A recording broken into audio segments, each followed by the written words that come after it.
Single ka ba ngayon? O baka naman may karelasyon ka?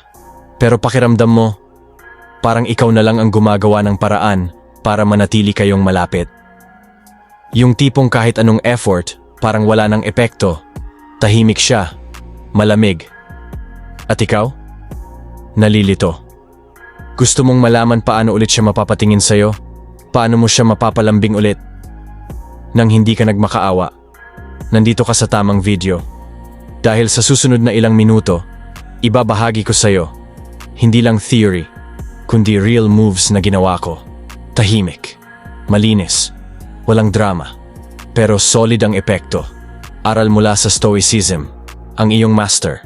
At kung handa ka nang baguhin ang dynamics niyong dalawa, simulan na natin. Ang unang move ko, simple pero matapang. Pinafeel ko sa kanya na may nawawala. Hindi ako nagpaalam. Walang drama. Walang explanation. Bigla lang akong nawala sa pattern ng pagiging laging available. Dati, ako yung laging andyan. Mag-text siya ng 2:00 ng umaga, may reply ako. Magtanong siya ng kahit anong nonsense, may effort akong sumagot. Pero habang tumatagal, parang naging background noise na lang ako sa mundo niya. So I stopped. Hindi dahil gusto kong magpa-importante, kundi para makita ko. May epekto pa ba ako sa kanya? At alam mo, minsan hindi mo kailangang sumigaw para marinig. Kailangan mo lang tumahimik. At doon niya ako hinanap. Doon niya naramdaman na may kulang. Tahimik ang bitaw ko, pero maingay sa loob ng utak niya. Noong naramdaman niyang wala na akong usual presence, nag-shift ako. Dati ako yung good morning guy. Ako yung how's your day?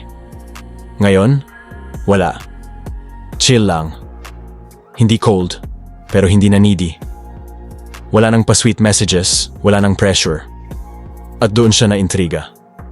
Kasi ang isang babae, kapag biglang naging mysterious ang isang lalaki, gumagana ang curiosity circuit sa isip nila. Bakit parang okay siya kahit hindi kami nag-uusap? May bago na ba siya? At doon nagsimulang magbago ang ihip ng hangin. Biglang siya ang napapatanong. Biglang siya ang nag-a-adjust. Kasi minsan, yung hindi mo ginagawa, yun mismo ang pinakamalakas na gumising sa emosyon nila. Hindi ako nagparinig, hindi ako nagpaawa.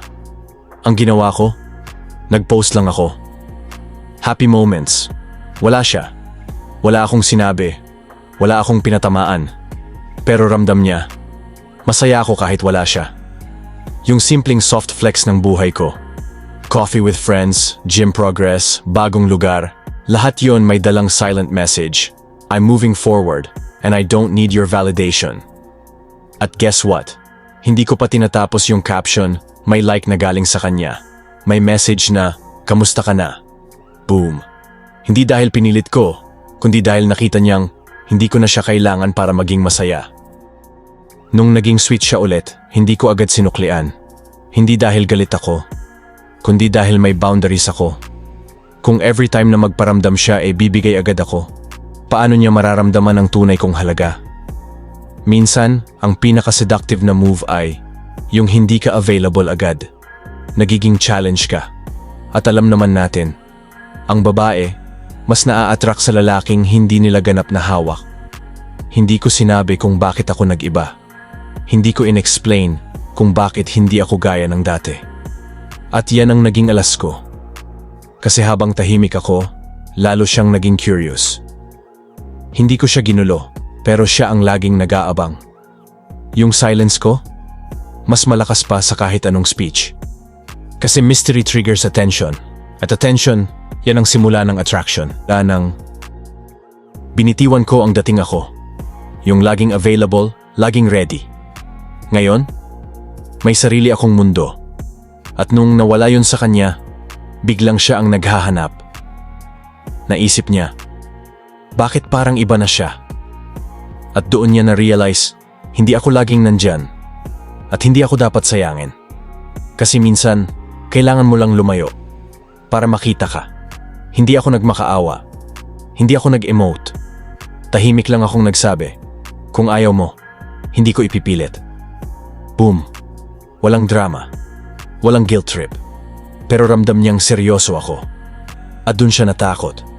Kasi sa unang pagkakataon, nakita niya na kaya kong mawala nang hindi ako nadudurog. At sa mundo ng attraction, yung hindi mo pagpapakita ng desperation, yun ang nagpapamagnet sa'yo. Pinakita ko yung side ko na hindi niya pakilala. Bagong interest, bagong mindset. Hindi ako nagyabang, hindi ako nagpaliwanag. Basta bigla na lang, may bago akong energy. At kung hindi ka pa niya mahal noon, ngayon, curious na siya sa bagong ikaw. Kung single ka o nasa isang relasyon, lahat ng ito gumagana. Hindi mo kailangang magmakaawa, hindi mo kailangang maghabol. Ang kailangan mo lang, psychology, presence, self-respect.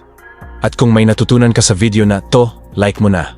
Comment mo kung alin sa mga techniques ang gusto mong itry. At syempre, shoutout sa mga solid followers natin at listeners dyan. At subscribe para sa updated kayo parati sa mga susunod nating videos. Aral mula sa 100 iskismo. Master ng tahimik pero malupit na diskarte. Stay sharp, stay confident. Tandaan, ikaw ang alas.